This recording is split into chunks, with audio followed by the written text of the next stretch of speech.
Welcome to the Salty Driftwood Podcast. I'm your host, Eugene Gibson, and in today's episode, we'll discuss how you can develop a process of good habits. I'll give you about 7 tips. I hope everyone is doing well in the sound of my voice, and if you aren't, I hope that you do better soon. First of all, I'm sure many of you are like me. We've all developed habits over the years, or things that we tend to do regularly or on a daily, monthly, however basis, but we do them regularly. And when we hear habits, usually we think of things that we do that are negative. But I'm here to tell you today that there is a way you can develop good habits or things that you can do regularly that are good for you. They can, maybe you would like to improve your physical and mental health, or maybe you'd like to put yourself in a better financial position. Well, these are some things I've developed over the years, which I've found that worked for me. I'm sure they can work for you. These are some steps or processes, that's what they say, processes. Well, the plural of process, which will help you in developing good habits, things that are beneficial to you. So first of all, you need to establish why you need to develop good habits.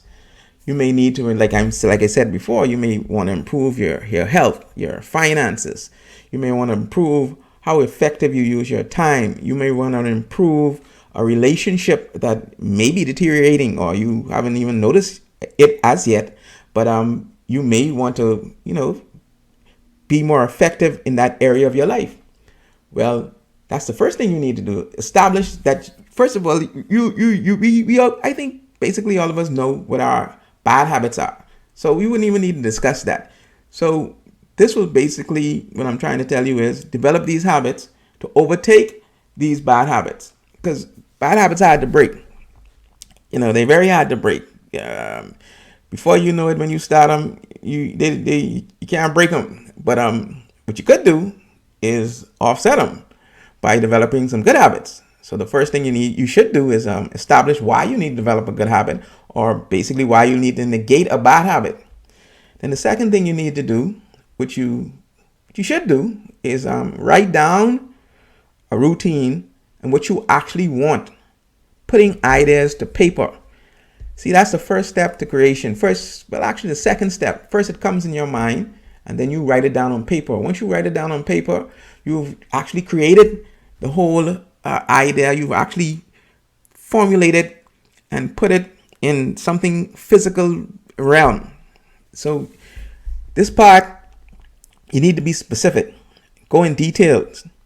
It could possibly get a little ugly, and you have to be honest with yourself. And this is what I'd like to do. Before I even begin any of these things, I do something that everyone does often.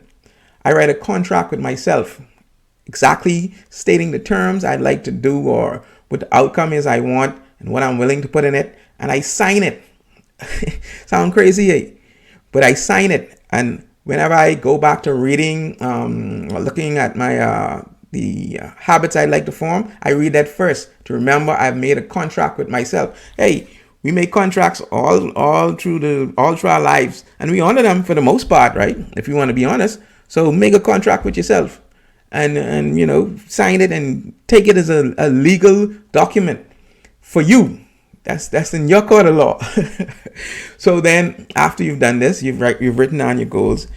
Then the next step would be, if possible, to establish a time period, because some of the habits you would want to see how you progress. You could do it like weekly or monthly, and be specific about that time period too.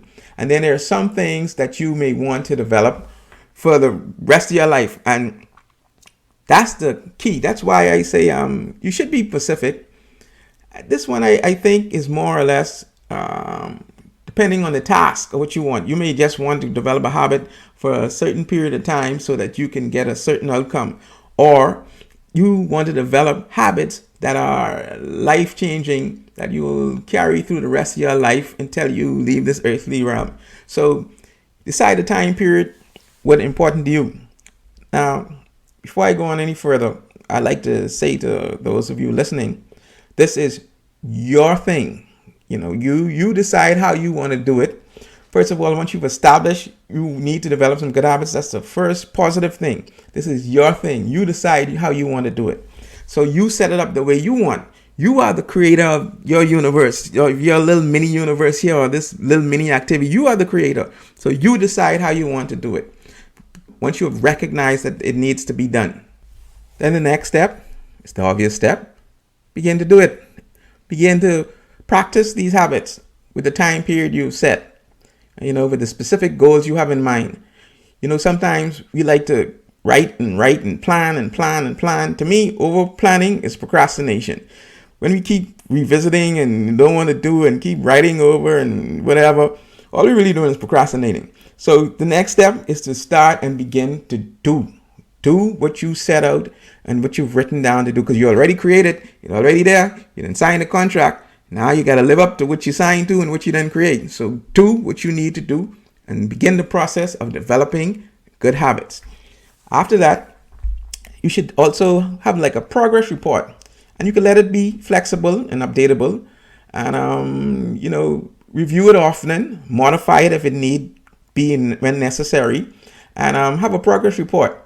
Because you should have a specific goal you have in mind, and like I always say, be adaptable but be flexible. Because whenever we start off things, most of the time we be so overexcited or over anxious, or when we get that notion to do something, so we tend to overextend ourselves. But make it flexible and make it updatable, but make sure it's a chart of progression, and not a stagnation. And like I say, this your goal. This will be your goal, your habits you're developing. So you decide how you want it to be done, but make sure there's a final goal in mind.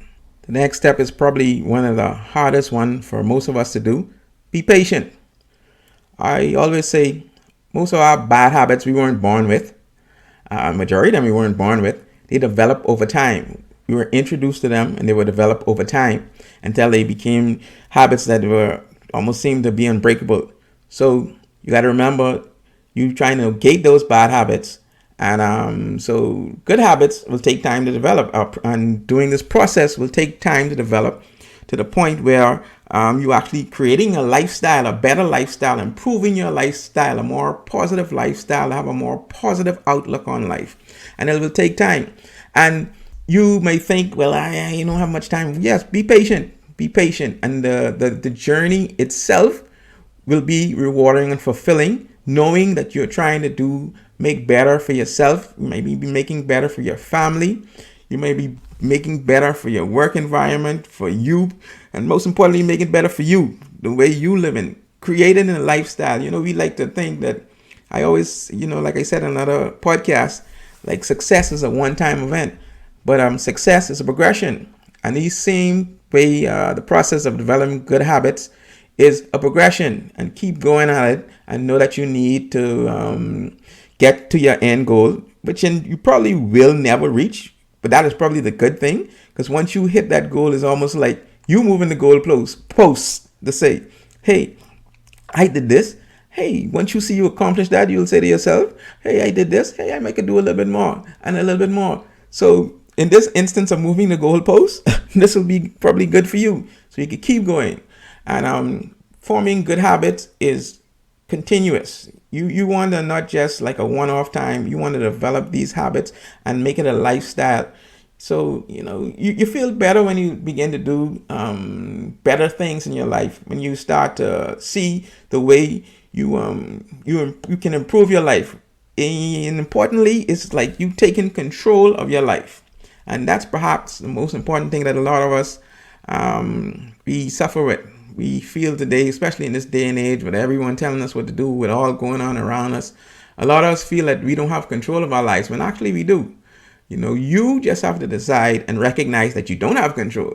Some people think they're driving and they're actually sitting in the back seat. They think they're driving. In reality, they sitting in the back seat, and the person who's driving reckless and going like 300 miles an hour. But you think you in the back driving like driving Miss Daisy. But first recognize that you need to take control of your life. And one of the way is to begin the process of developing good habits.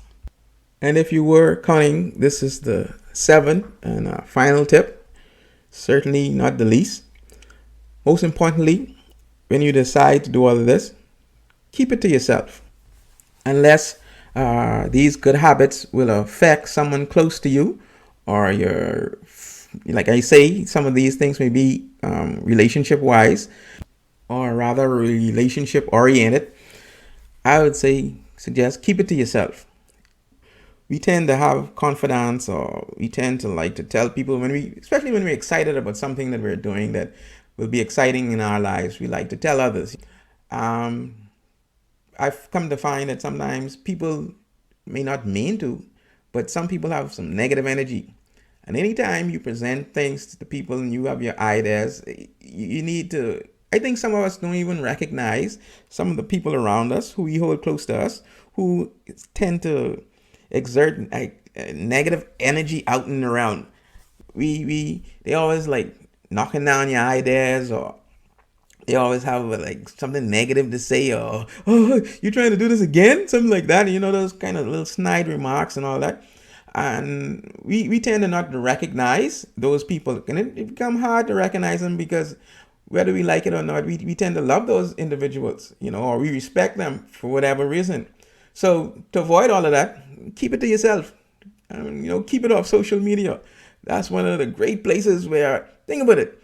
You can imagine you have, let's say you have maybe 200 followers or whatever social media platform, right? Some people just follow you just for negative purposes. So now you put that out there.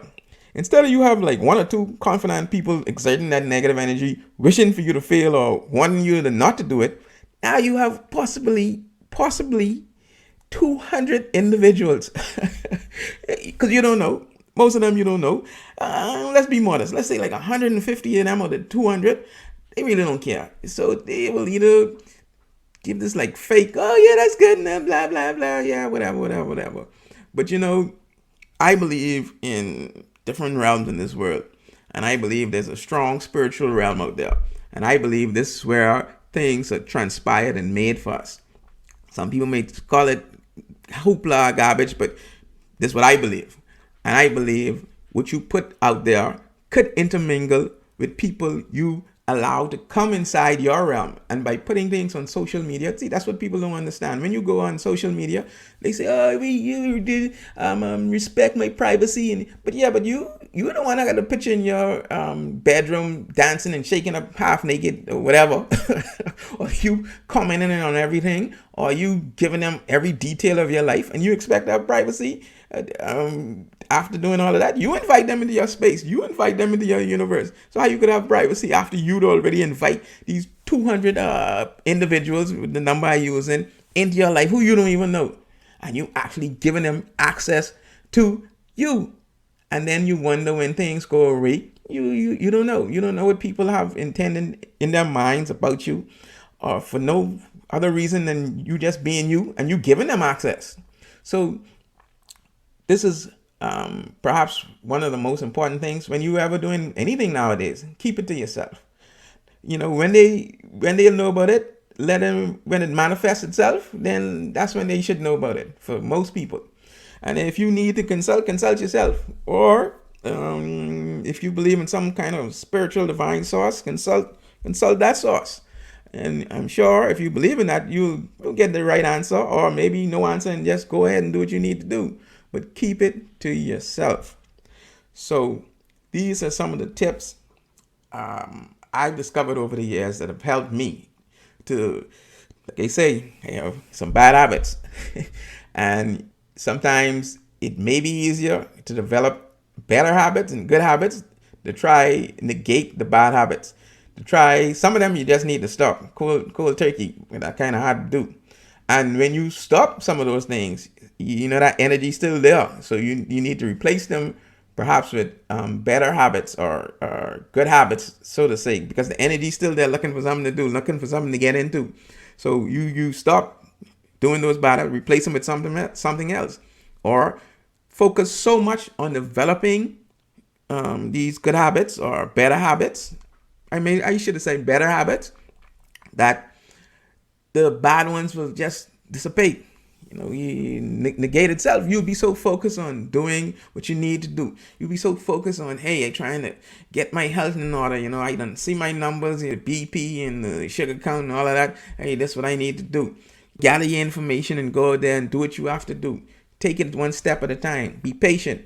Now, some of us may not have time to be patient, but in any event, you have to develop a habit, a process of a routine of doing things regularly that are good for you. And this is my suggestion for you. And I hope that, I hope I help in some way by giving you these 7 tips. I wasn't really counting them down, but I guess as you listen to them, you can see there are actually 7 tips that can help you, develop a better physical and mental health. It can help you improve focus. And quite importantly, you become more efficient and productive in your life, because we tend to have a bad habit of wasting time, or like on a treadmill. We think we're doing something and we really ain't doing nothing. We actually stagnant in time because we just doing with no real. We aren't effective or productive. We just there to say that, hey, we working. At the end of the day, after it all, I hope, and it's my prayer, that by you developing these good habits or better habits, you take control of your life. And that's the most important thing nowadays. I think a lot of us need to take back control of our lives, which we've so easily, whether we've been deceived into it or whether we willingly done it, we've handed our lives over to other individuals who really don't concern about it. They just like to be in control and power. And don't necessarily mean you have someone over you with a hammer in their hand, but you'll be surprised how much people around you like the fact that you listen to them and you respect them so highly that no matter what garbage they throw at you, you go ahead and you do it and consider it. But it's time for you now, time for all of us now to take back control of our lives. We relinquish it for a time period for obvious reasons. Some of us like to do it. Some of us maybe you don't want the responsibility of taking control of our lives. But for those of you who do, time to take control of your life. Take back control of your life. That's the only way you could really move forward. That's the only way you could see progress. That's the only way you could achieve the goals that you've set in your mind. You have to take back control of your life. And one of the ways to do this is to begin to develop good habits. Begin to develop these habits in such a pattern that they become a lifestyle for you. A lifestyle, a life-changing lifestyle for the better. And with that, I'll end.